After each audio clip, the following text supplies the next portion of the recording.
most of you on the way over at least, 30 or 60 or 90 seconds, however much time we got. Really excited to chat and share. I actually didn't make a talk title, but I think the talk title is something along the lines of building effective agents and sort of things to know about building agents. We're going to talk more about agents. This builds on some of the things that both Riley and Kyle were talking about. So hopefully that's useful. Just a bit about me before I dive in. So I spent most of the last decade sort of fighting the JavaScript framework wars. If you build a website with Gatsby, you know some of the work that I've done. So as the co-founder of Gatsby, we were basically a framework for building websites with React. We were a company for about 6 years. Got to a few million in revenue. Sold to Netlify, which is one of our big competitors, in 2023. I usually say last year, but I guess it's not last year anymore. Recently, started working on a TypeScript AI framework called Mastra with a couple of the sort of most talented engineers at Gatsby. I'll mention a little bit about that, but along the way of the talk, but mostly illustrative of the broader sort of story and what's happening. I know all of us are trying to wrap our heads around the space. It almost feels like, people get kind of I think the word is AI filled or agent filled, and then they're your eyes open, and then they sort of spend, the next few months learning everything they can about how to use these tools effectively, and what all the tools are and how to build with them. This is just a slide on Mastra. TypeScript framework. One of the things that we care very much about, Gatsby was the way that a lot of front-end developers learn React, and so we're building Mastra as a way of helping developers learn AI and build production applications with it, which is honestly the easiest way to learn it is to use it. And I think it's worthwhile talking about how AI is shifting, right? Because we're TypeScript, JavaScript for the sort of non-technical folks in the audience, but framework, and up until recently, most of the work was being done in Python. And it still is, most of the work is still being done in Python. And that was because what AI engineering meant was, or ML engineering really, was using libraries like PyTorch to do matrix multiplication, and a lot more things, right? But a lot of linear algebra and math. And Python has very good libraries for that. But now what it's being increasingly used for is product development. I have an app, and that app has a UI, and now also I want that app to have some AI features. And a lot of folks like JavaScript to do that. And I think that more than just talking about languages, though, I just think it changes how we think about AI from, gosh, I need to be an ML engineer and understand all this deep learning research to sort of, well, if I learn that, that's great, but I need to sort of be a practical expert on how to use these things, which is a lot less math and a lot more tips and tricks, if that makes sense. So agents and LLM engineering in general, I think there's a change in what the types of things people are building. I'll just use a startup called Harvey as an example. So what they do is, imagine you're a lawyer at a big law firm, and someone says, okay, you've got discovery, here's 20,000 documents, and all of a sudden you have $800 an hour junior associates diving through all these documents. And what RAG lets you do is sort of do a semantic search over the document. So I want to find any examples where someone was texting somebody else about something they wanted to hide or whatever, and I'd go through and look for the document, do the documents for something like that, right? And there's all these sort of specific things you have to do to make a legal tech startup that wouldn't work with, etc. But a lot of people spend a lot of time thinking about RAG, which is essentially a new kind of enterprise search that you can do with these language models. As the language models mature and keep getting better, to Riley's point earlier, and I'm not blocking the screen for folks. I can maybe stand to the side, so I'm not blocking the screen. As the language models mature, what people are using it increasingly for is this concept of agents. And I'll just think about an AI SDR or AI customer support. Because I think we increasingly encounter these in the real world. and they're good like canonical examples, right? So the idea is that, and as far as it's pretending to be a person. The user might think it's a person. Typically when we're using software, we know the software is software, but when we're interacting with an agent, we might think it's a person. Why is it getting big? Well, venture capitalists are smart, right? And after having spent, the last 10 plus years, selling cloud software, we realize that there's a limit to how much people can sell cloud software for. And however, people are willing to spend much more money on people, things that they would spend, like, money for hiring people. And so the budgets for that are much bigger. Maybe that's 10x what they would pay for software. Maybe it's 5x, maybe it's 20x. Probably very, specific to the industry. Why else is this happening? Because the foundation model providers are smart, right? And they understand that this is what people want to build, and so they're sort of like, so I'm in this current Y Combinator batch, or Mastra rather. My startup and my co-founders and I are, and so Greg Brockman came and talked to us a couple days ago, and he's like, 2025 is the year of agents, and Sam Altman is on stage saying the same thing. When OpenAI decides to make something a thing, the thing is going to become a thing. It's just how the ecosystem works. And then, it's not just OpenAI, either the other foundation model providers are working on it as well. And just like a, kind of quick anecdote, which is that there's 180 companies in this batch of YC, and about half of the companies are doing some, vertical or function specific, like AI, like agent or software, like an agent that writes your CAD diagrams, an agent that does your sales recruiting screens, all these, multiplied by n verticals, by n functions, etc. Right? Right. Okay. So what this talk is going to do, and Dr. wrote a post on this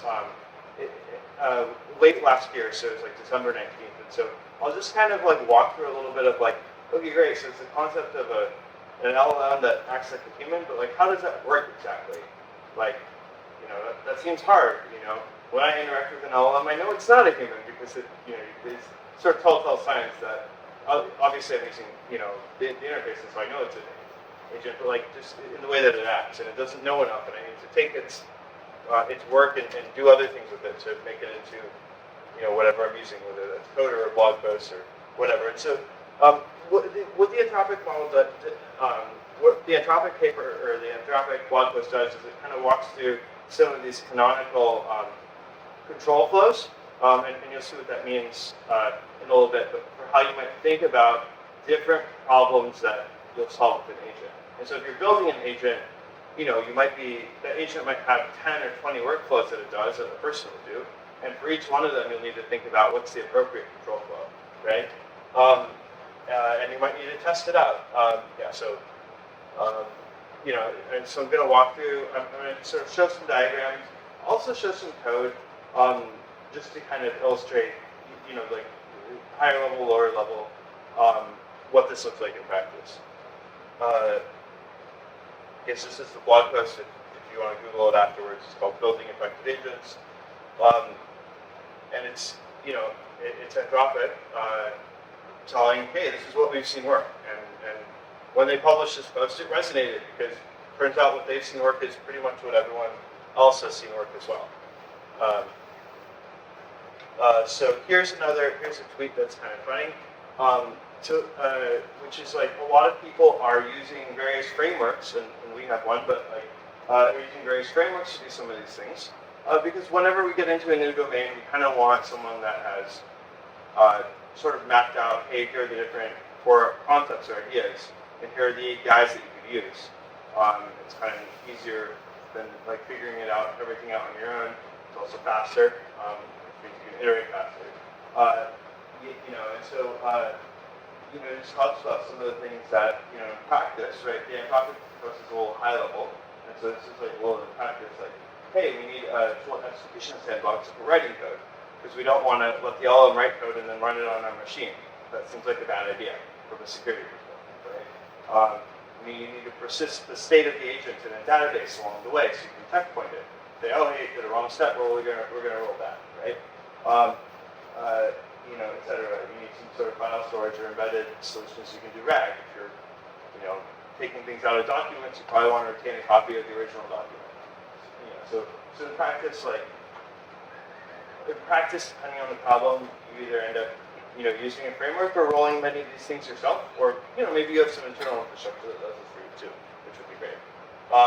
Or like we could use a framework, or folks use frameworks to solve this. Okay, so let's just talk about what is an agent, and I think this is a good diagram. An agent has memory. It remembers and that could just be a list of user response, user query, and response, right? It has tools that it could do, so it can call functions. I want to see what the weather is right now. Okay, I need to call some API, then you need to think about retrieval. Okay, cool. I've stored this stuff somewhere. I'm going to fetch it.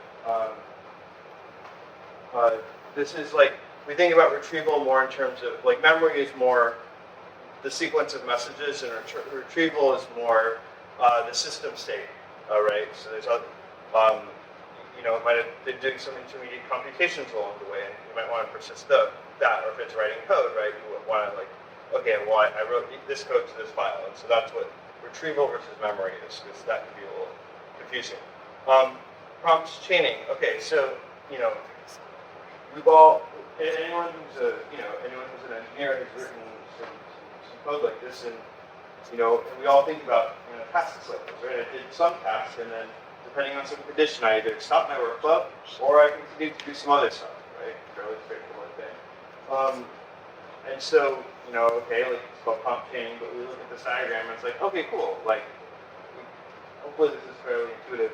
What makes it tricky, of course, is that, I'm deploying this agent into production and it's serving 10,000 users, and the LLMs are non-deterministic, right? So it might return different things each time.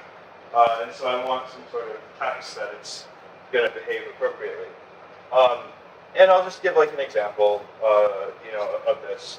So this is just some people like using weather-related examples, so I'll use weather-related examples. This is some code. What it basically does, you can kind of see it at the bottom, is it goes and it fetches the weather, which is called using a tool, right? It's hitting an external API that knows what's the weather in New York City right now. And then it checks, there's this sort of when clause up there. You see that? It checks if it only executes the second step if the temperature is below 50 degrees Fahrenheit, and then it suggests a code that you might want to wear, given the weather. And so you can see sort of the branching, right? Oh, there's no code necessary. It's pretty warm versus hey, we're gonna check and we're gonna recommend the code. And then you could imagine, obviously, a much more sophisticated version of this being deployed on a e-commerce site that knows where you are, and hopefully this kind of illustrates at least you can see in the code. This is the very simple version of what that agent might be doing. And then I've just kind of highlighted the, and you can see typically with workflows and agents, you have steps, right? Sometimes people call these nodes, and I actually don't like that because I think it's too complicated. You just want to use simple terms like step. If you're either use a framework that has simple terms like steps, whatever, so they're understandable for your engineers, or if you're writing your own framework internally, use this type of thing. And so you can also just clearly read it. You can see what's going on. You can see here's the control flow. It's a workflow. It has a step, and then there's another step after that. And you can see, there's a clear API that kind of says, hey, when is it executing, right? Again, the code here is all written with Mastra and TypeScript. Again, just as context. So workflow routing is another example, right? You might, depending on some condition, you might want to send it into, into one of several paths. And so, here's another workflow, and so this is let's say you're sailing a sailboat, and so I need to know the wind speed because I need to know what to do for my sail, and then I need to know the temperature, so I should know what I want to wear. But you can see that you might want to run those two things in parallel because they're kind of independent, but you don't want to run them sequentially because then it'll take longer to get the answer.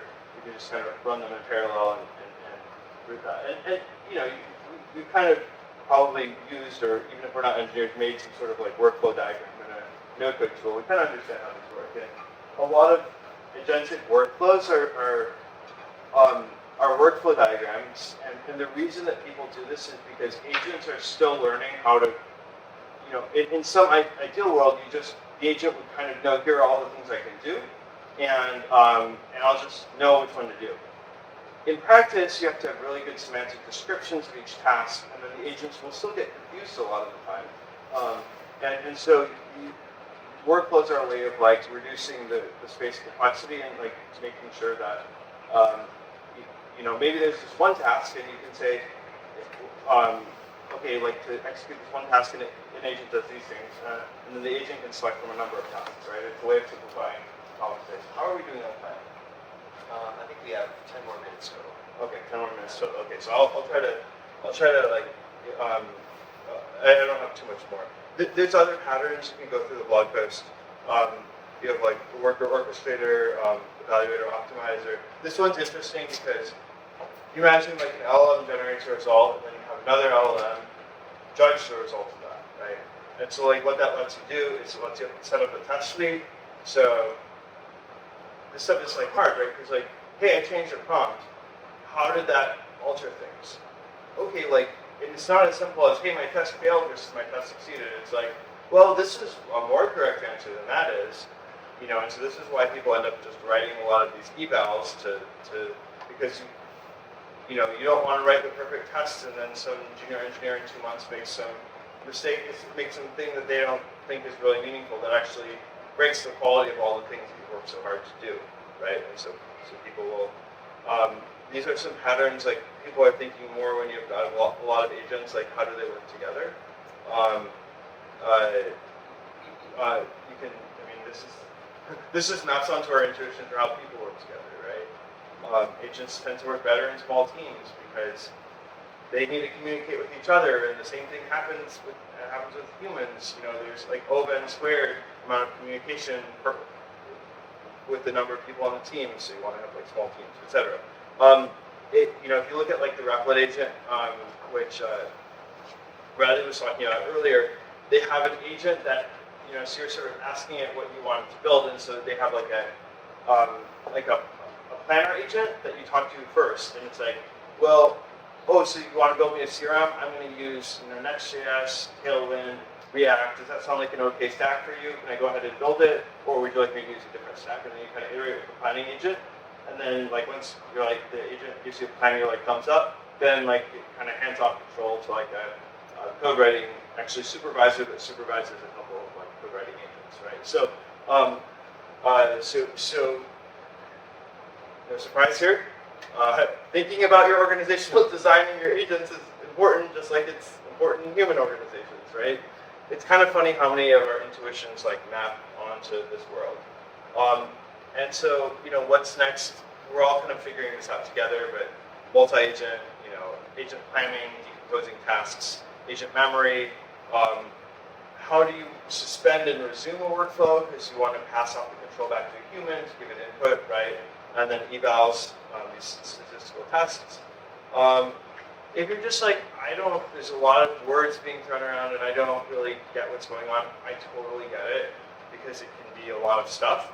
I would actually recommend going to like a framework like Mastra and just browse around and see what are the top level ideas or concepts here that and then like you can kind of go deep. Like once you get agents, you can like, okay, tools and memory, there's like 2 levels, but like you don't necessarily need to go 3 levels. Like once you get all the high level concepts and like the sort of the sub-concepts of each of those high level concepts, you are a long way towards becoming like an AI engineer or proficient in being an AI engineer.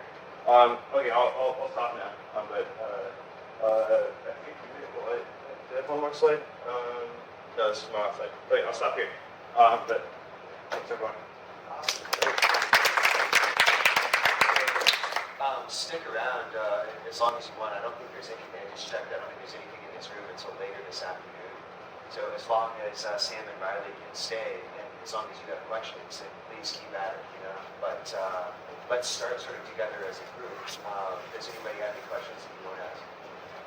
How do you learn these things? It's just like trial and error, reading blog posts, or Yeah, you kind of have to, like, some of the better people to follow in this space. There's a guy called Swix who runs a blog and podcast called Latent Space. So I'd recommend following him. He also has a list of people on Twitter that you should, okay, like X, whatever we're calling it these days. I call it Twitter because I used it for, however many years it was Twitter. But he also has a list of people to follow. I think that, like, you just kind of, like, I just kind of followed people for a while and then figured out what all the terms were. And once I had a mental model of the space, like, I felt confused at the beginning.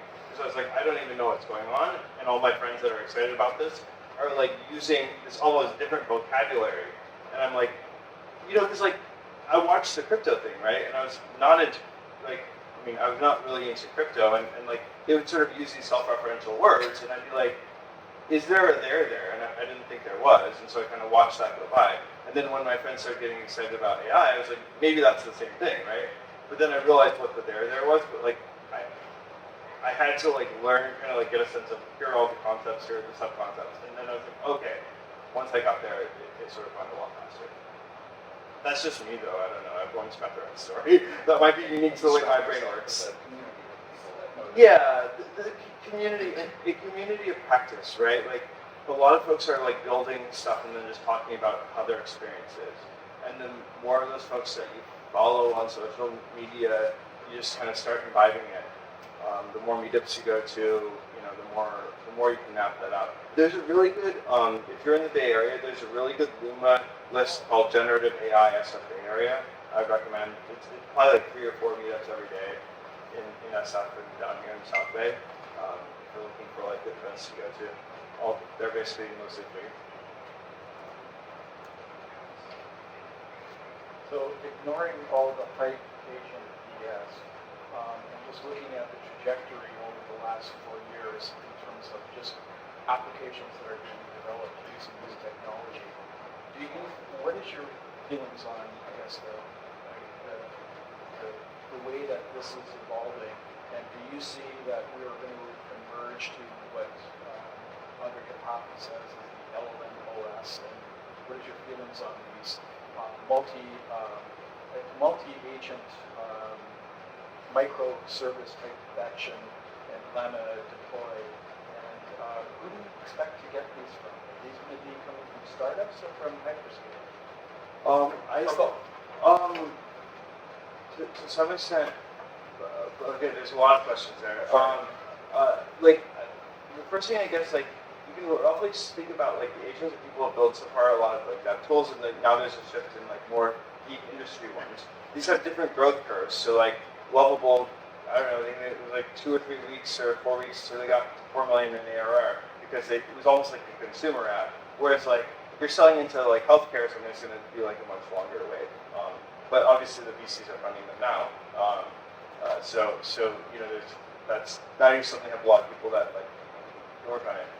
How is it going to happen? I don't think people have a good answer for that yet. LinkedIn has a framework that I actually don't like. They have a framework for multi-agent that I don't like. I'll start off just talking about that because it's illustrative. They have this like graph, this lane graph that has, it's like, you have nodes, and they were sort of like, hey, you can just run another framework's agent inside a lane graph node. And I was like, that doesn't seem right to me because agents have to be peers communicating over a network, right? Like that is a natural model of agents. Like they're sort of like HTTP endpoints, and you can hit them, and maybe they require auth. You call them REST. But to me, that. And I think like you could have small teams of agents working within a single framework. But then if you have like multi frameworks, it's going to be probably peers communicating over a network. That's my take on it. But the honest answer is that time will tell. I think that whenever whenever one of the model providers comes out with a framework, like if you look at Anthropic's model context protocol, which is a thing for handling tools, they get perceived, or their computer use, they get perceived as a neutral vendor. Whereas, if LangChain came out with here's how you should do multi-agent, or if I said, hey, here's how we should do multi-agent, people are skeptical because it's like these guys have an axe to grind, right? Whereas the models are like a little bit more neutral. So the honest answer might be, whenever one of the model providers comes out with a good framework, maybe we'll just all converge on using that, and that might be the right thing to do. I had one for Riley. You were talking about removing context versus adding context. When would you want to remove it? Wouldn't it seem like more context is just better? You would think, but the studies show that there's this problem called lost in the middle, where you add a whole bunch of data. It sounds like some people have run into that, and that the data you have in the middle becomes lost or deprioritized in language models' mental So state. the prompt is just too big, Yeah, and there's stuff that starts to get confused. It's not handling all the tokens. exactly. Noise. It's like noise. Yeah, that's exactly right. Gotcha. Yeah, in fact, it's similar to the human kind of analog that Sam was just talking about, that a lot of the problems that we have with our own kind of mental state of things, the agents also have. So we also have a lost in the middle problem, Yeah, you could say. okay, I know. Recency That's bias. why I wrote down this question. So I was reading it. Yeah. I love to behave like humans in weird ways. They slack off during human holiday seasons. They forget things in the middle. Yeah. It's fascinating. So our language models, they're far more likely to make mistakes on April Fool's Day, right? Yeah. So some studies showed that. I mean, just given that the current date was on that date, that token, and they're just next token predictors, right? So given the current date is that date, there is an effect on the output of the model based on that. Yeah. Is that something that you could remove, like a behavior you could remove from? It probably is. In fact, it's probably outdated. I heard that, and that was from a while ago. But yeah, I'm sure they do that post-training process. They probably took that into account. I would think, like run the model on April Fool's Day, and then run it against a different date and compare the outputs or something. Sorry if I missed this, but a question related to that. Who is that a problem that would be specific to each large language model or each company, like working on that problem or that type of problem independently from one another, or is there like other organizations that are trying to optimize across the board? Like how it seems like the bifurcation of what data is where is super interesting. Yeah. How different is the response between different LLMs? I don't know if you have comments on this, but they're kind of snowflakes in a way. I mean, they're grown in different ways, right? So these models aren't built, they're grown. And so they train them on data that they don't disclose entirely. We know there's like common crawl and some big data sets that are widely known, but then there's other data sets that we don't know. And like, of course, OpenAI licensed a huge amount of Redhat's data set. So what goes into that special sauce of growing this model is different, and they themselves don't even understand exactly what they've grown at the end of this pre-training process. It's funny that it feels like it directs things towards like I want to work towards in a similar way that code has to be hyper-specific for the built environment for trusting that something made like let's say an entire construction document set correctly, where you don't have the ability to see everything that it's done, or you want to create those frames of reference that allow you to know what's working and what doesn't. Yeah. That's really a lot easier to test on digital code rather than like creating a big volume of something that's got to communicate a bunch of resulting conversations. Yeah. Yeah, that's where this kind of agentic workflow, like these different patterns fit different use cases like that. So that might be like a sequential chain of events. And in fact, one thing that maybe isn't quite agentic, but at the end of it, you might have just a simple string check, right? Like, is this string in here, or did it not, or do these things add up?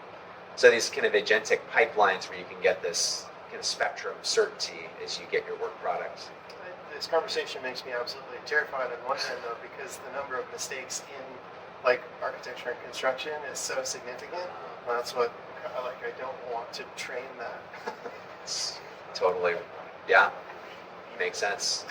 I think it's also interesting because the corpus of text is so large and the corpus of code is so large. the models can develop reasoning about how, sentence structure is and all this kind of stuff, right? Whereas there's lots of corpuses like architecture, for example, that like aren't in the models at all. And will that change over time? I don't. Hopefully, I assume it probably will as people start doing this. But the models are only as good as the corpuses that trained on generally, and the form of the corpuses that they're. But I think there's also there's a startup I met that's like doing computer vision on like blueprints to try to translate that into like real world measurements and like that kind of thing, for example. And so I think people are trying to build the middleware glue so that the stuff ends up in language models. So. Is it? Just curious who that company is that's doing blueprints to some as-built or measurements of some kind. Yeah. What was the? Do you remember the name? It's called Build AI, BILD AI, and I can give you the LinkedIn of the founders. Cool. Apologize for the basic question, but just high level, like why it's important to learn about AI agents. It's because you can build applications that's cost efficient and human-like tasks. Yeah, I mean, because because you can, if you are inside an existing business, you can vastly reduce the amount that you spend on people solving tasks like support or various other types of tasks. And if you're thinking about starting a new business, the opportunity of creating something that is like both very powerful and compelling and solves a real problem for a business is huge. I think just a story. There's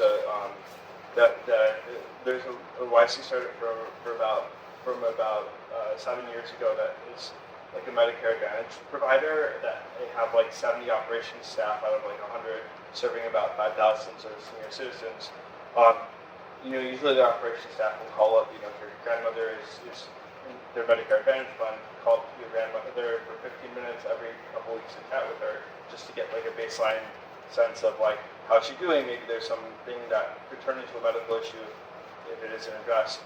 And sort of, what they observed when they sort of started using agents was that the call time sort of skyrocketed because grandma had someone to talk to for 6 hours, and the cost of serving those calls went down drastically, right? And I think that has a chance to change a lot of businesses across a lot of industries, applied at scale.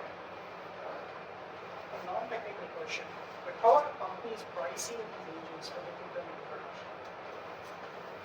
Everybody's figuring it out. They try to, they try to. I mean, there's a lot of different answers to that question. I don't have a good What are the summary. most common ways in which they are doing it? Sorry. What are the most common ways in which they are doing it? I think O1 Pro is a good example here, because the way that you should think about that, and there's a good blog post on this recently, is as a report generator rather than a chat model. And so, you get like OpenAI had their standard $20 a month pro plan, and then they're like, we're gonna 10x that, make it a $200 a month pro plan, and some fraction of people are gonna buy it. And I think it's something similar to that. Like, what does software cost? If we try to price it at 5 to 10x that, who will buy it? People are buying Devin at $500 a month, right? Because $500 a month is still a heck of a lot cheaper than a junior engineer.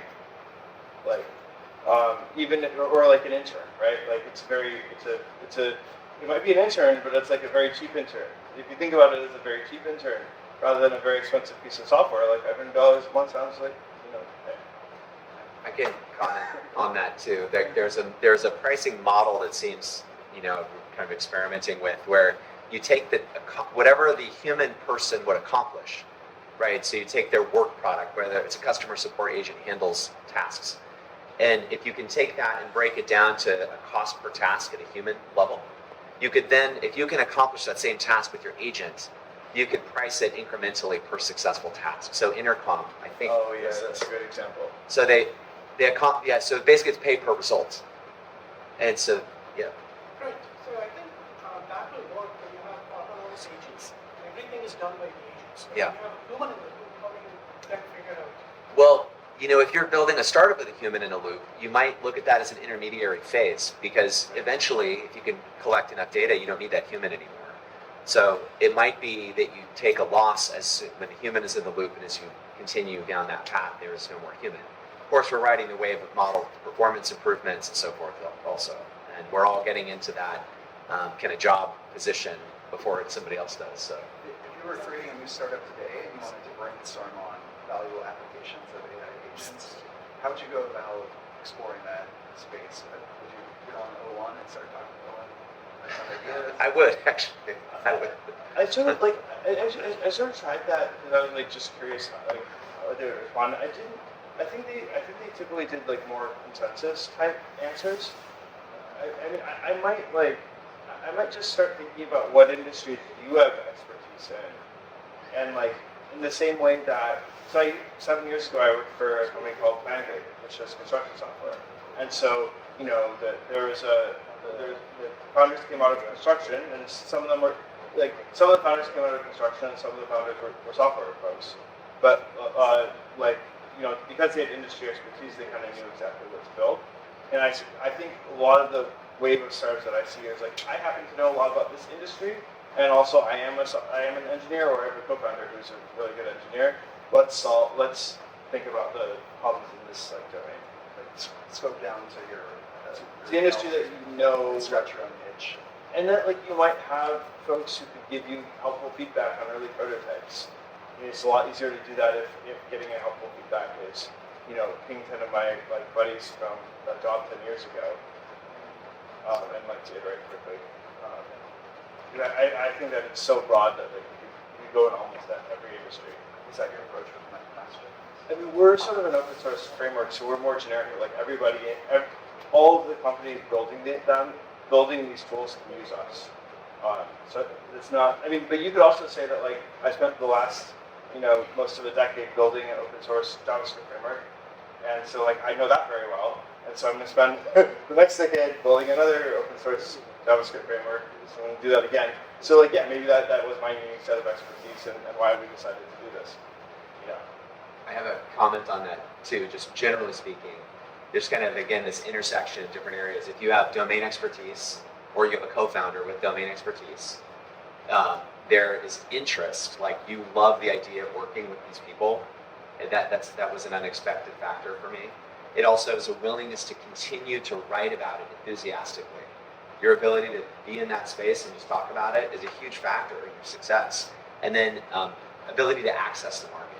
You might have a lot of expertise in an area, but you can't actually access the market, so you can't communicate to anybody, so you can't drive that business. And so it's really a lot of general factors. It's less on the agent specific, but it's any tech, right? If you have those three factors, you have a huge leap forward in terms of your ability to succeed doing that. If you were to think of categories or AI agents would be particularly useful, and apply that sort of framework to your own knowledge and expertise, what would be the way you think about that? I think, I'll sort of the categories where they can be the least useful is if you have a huge physical component to it, right? If you have to, if it's an industry where you have to talk face to face, and that's part of the thing, then it's gonna be hard to to have an agent that is in-store, that is an in-store retail sales associate at Macy's, right? But maybe there's other areas, maybe if you were thinking about retail, the e-commerce angle is more interesting than the in-store angle or whatever, right? I don't know, it almost feels like we're carving out exceptions to where agents might not be useful yet, rather than thinking about specific areas where because this is a general purpose technology, right? Do folks know the difference between general purpose technologies and specific technologies? General purpose technologies is something like electricity, right? Where it's just applicable to a huge variety of industries at the same time. Once we figured out how to set up an electrical grid, all of a sudden there were all these applications across wide variety of applications. That's what AI is. It's a general purpose technology. So that means it just covers spans broad base industries. And I think that's why we end up carving out, to answer the question, carving out exceptions to where it's not yet useful versus saying, well, these are the industries in which it is useful. So I think it's applicable very widely. I'm curious about you can ask it so easily to do so many complicated things, to create basically anything. at a certain point, there's like, is there a conversation around like how it helps you protect your idea, or like what does it mean moving forward, where now everyone can build everything all the time? And so at what point do we, like, it's either diminishing returns because it just doesn't become adopted by enough people that you sustain the growth of the thing you built, which part of that I don't like is just that it's just this pure market-driven economics of like who wins rather than some form of like creativity and innovation. It's just, it feels like, I think like, I don't know, how long have you sort of been working or building with AI? 3 years. Okay, I don't know, but you may want to. Yeah.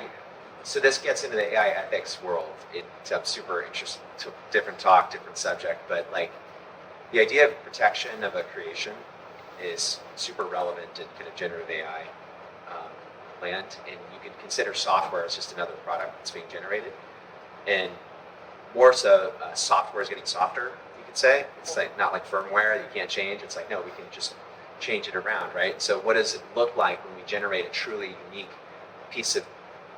It's like almost an art form. Like so this was navigated back in the early days of our country when we created the patent system, where we decided that ideas should be protected. We have copyright law for that same reason. You could say, oh, that was a great idea. I'll just take it and do it myself. So I do expect there to be some like momentum on some structure around that, because we've already established that we as a culture value creativity and feel those ideas should be protected. It's uncharted territory, so we have to probably litigate. There'll be precedent set. There'll be new laws. I don't know, but it's a super good question. Interesting times. Yeah. So let's say you're a young startup who's trying to build an agent now, right? Like for a particular domain use case or vertical use case. Yeah.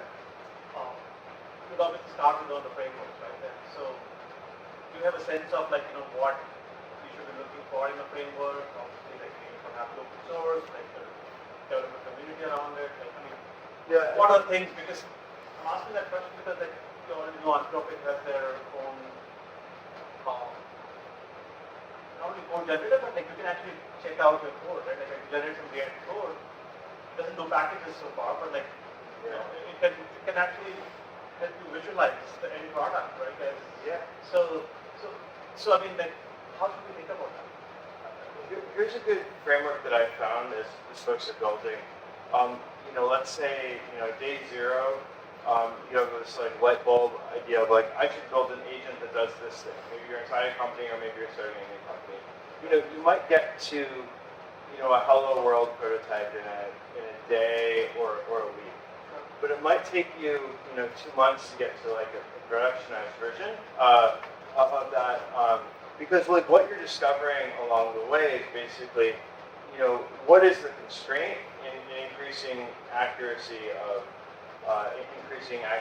of the response. And you may not know that at day zero, right? You might think, well, it's about tool use, and we need a framework that's really good at tool use. But then you might discover that all the frameworks do pretty well with tool use, and you really need to go deep on agent memory or agent planning or something like that. And so, lots of people start with one framework, and then they get a prototype up, and they're like, oh, well, this is not the right framework to productionize it for some reason. The one thing that is harder to change is language. So, if you prefer to work in Python, you should pick a Pythonic framework. And if you would prefer to work in TypeScript, pick a TypeScript framework. Yeah. And do you have any thought there? From a reference perspective, I guess. Yeah, I Is think anything? I think pretty parallel. Okay. I would just echo what Sam had to say. Yeah, definitely pick your language of choice, because you'll be living and speaking in that the whole time. But otherwise, there's Claude's prototyping environment is incredible. As I mentioned in my presentation, you can build entire prototypes from scratch and throw away the whole code, after it gets in use, just to learn. So anyway, and that process might involve trying on a few frameworks too to see what feels right, what you can think with. A lot of times too, and I look at Sam's documentation, Mastra's documentation is a great example of this, that sometimes they write in a way that I think. And So if I can get along with the creators of the framework and we just kind of speak the same way, I'll favor that framework because they can effectively transfer that knowledge to me. But if I can't, I can't. So it's nothing personal. It's just not a fit. So you guys see me kind of suited up over here. I have to run a panel downstairs or a pitch session downstairs.